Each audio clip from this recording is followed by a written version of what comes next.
Alhamdulillahirrahmanirrahim. Wassalatu wassalamu ala rasulillah Muhammad bin Abdullah wa ala alihi wa ashabihi wa mawalah amma ba'd. Alhamdulillah, pada kesempatan hari ini kita diberikan oleh Allah Subhanahu wa taala kesehatan sehingga kita bisa melakukan apa yang sudah ditugaskan dosen kepada saya. Terlebih dahulu saya memperkenalkan diri. Nama saya Haidar Alawi dari Prodi PKI. Saya akan menjelaskan tentang masuknya Islam atau masuknya Islam ke Nusantara, atau bisa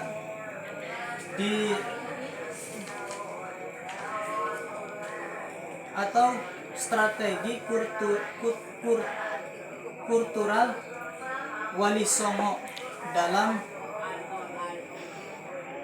pengenalan Islam atau pengembangan Islam pada masyarakat Jawa.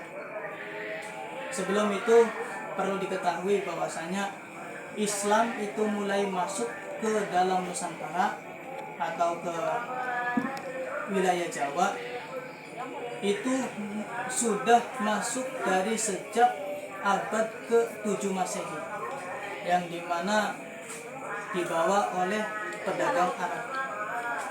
Kemudian ada yang mengatakan bahwa Islam masuk pada Nusantara itu pada abad ke-9 Masehi. Dan juga ada yang dalam referensi kitab lain itu dikatakan Islam masuk ke Nusantara pada abad 11 Masehi. Dan pertentangan atau perbedaan pendapat tersebut itu dianggap semuanya itu benar. Kenapa?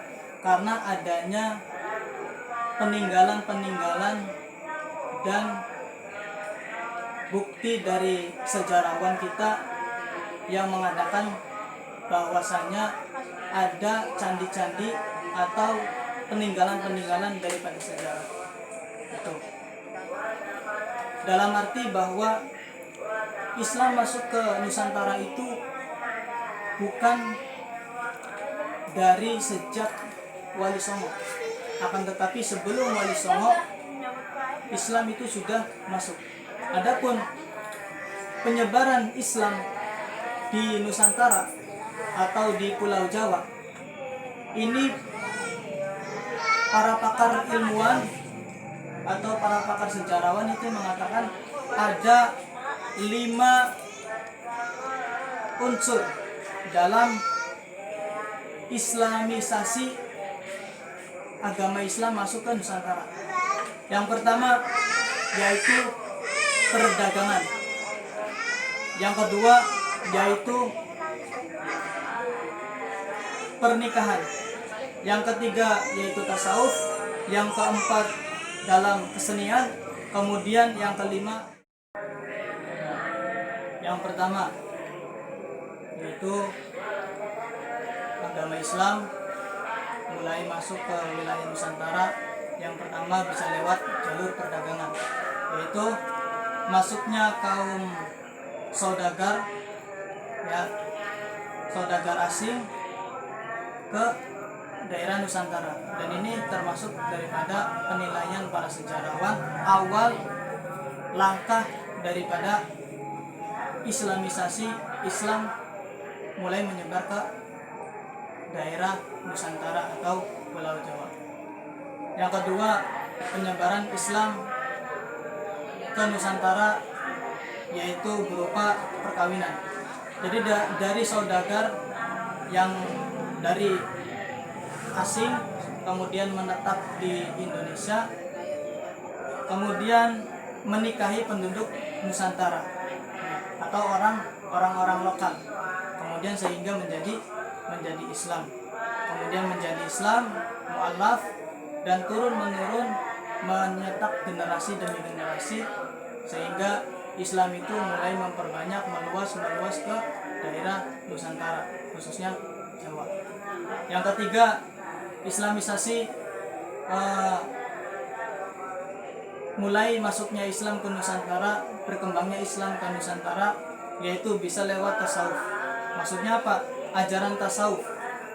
Dan ajaran tasawuf ini sebenarnya sudah ada di Nusantara sejak abad ke-13 Masehi. Jadi masa periode sebelum daripada Wali Songo. Karena tadi kan sudah dikatakan bahwa Islam masuk di Nusantara itu bukan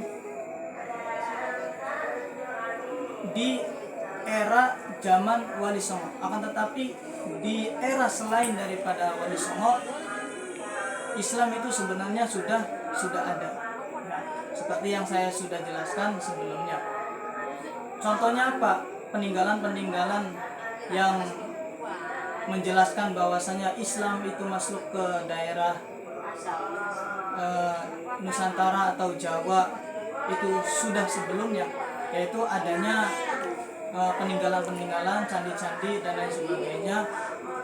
Seperti yang kita bisa ketahui di Aceh itu ada makam daripada Sayyidah Fatimah, bukan Sayyidah Fatimah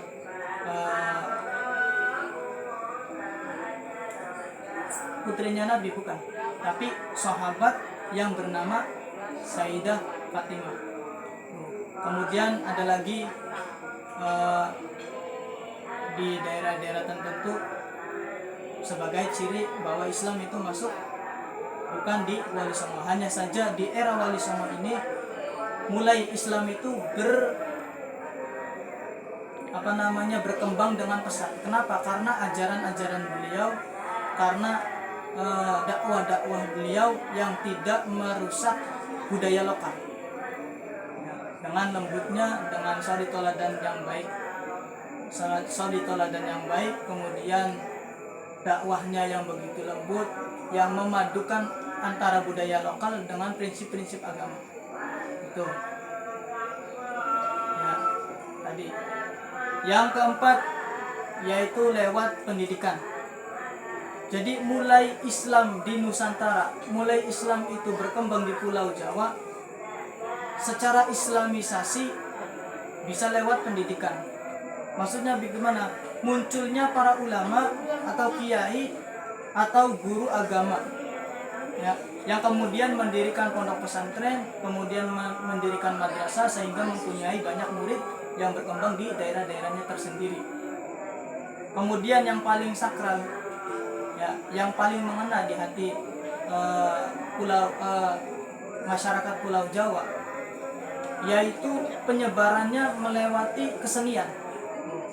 Jadi pada pendakwah, khususnya Wali Songo, itu mereka melakukan syiar Islamnya itu dengan cara memadukan ajaran agama dengan tradisi, ya, tradisi lokal, seperti seni musik, ya kan?